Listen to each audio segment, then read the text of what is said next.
What are the pros and cons? Hey, Dylan, thanks for asking the question. The mere fact that you started by exploring what are the pros and cons is an excellent position to start from. From a discussion point between the three of us for you, we have to isolate whether we're the seller's agent or the buyer's agent because, of course, it makes a difference. So I'm going to grab you being a buyer's agent. Here's the downside. You might be slightly at a disadvantage from a competitive point of view in terms of the offer negotiation process because it's not a particularly strong offer.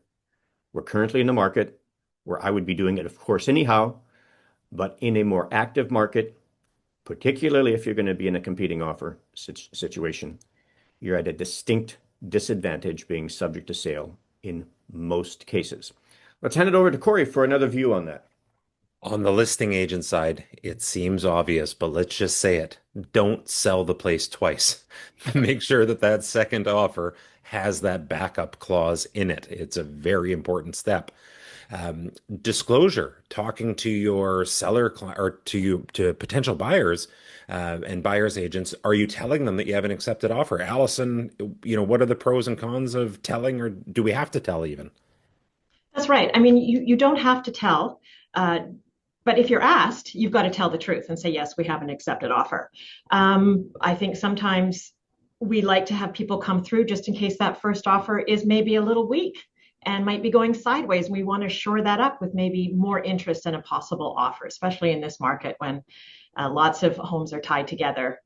Timing is not what we're used to, and it can be difficult. So we do our best and get as many people through and get as many offers for your seller. It's not a bad thing. Can Yeah, I can I jump in with another thought? Yeah. I think I'd have to actually go back in web forms, but I think web forms might have now adopted what we've promoted here for what might be a decade, a modified time clause that's got extra weight from a buyer's perspective. You know that the traditional backup clause dictates the amount of hours that you want to serve notice.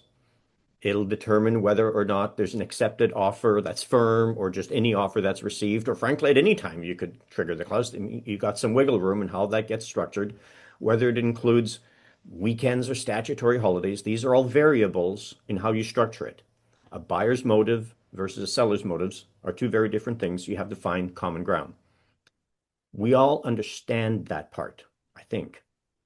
But the more creative version that we've talked about, and where I circle back, I think the industry has adopted now as part of the language within web forms, is to carve out a scenario where if the buyer is in receipt of an accepted offer on their property, that the time clause scenarios alter. And not everybody seems to be comfortable with that. They hang on to this idea of, wait a minute, it's not the traditional standard, and I won't go along with anything that's other than traditional standard. But here's how we've positioned this for years before the board adopted this. I think the board has adopted it.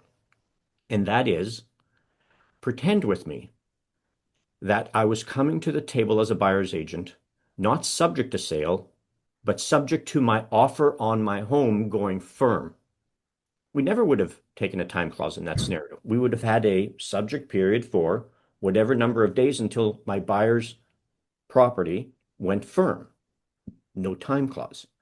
And so circling back again, we go to the traditional time clause with a little tweak so that we get back to that same position. If I've got an offer, then the 48 hours, for example, might not apply. It might be 7 days, it might be 9 days, giving me that time to secure my offer going firm without risk of me being bumped. Food for thought. It's complicated. Reach out to managing broker if ever you're unsure on how to handle the multiple offer or backup offer scenarios. And keep those questions coming. Thank you.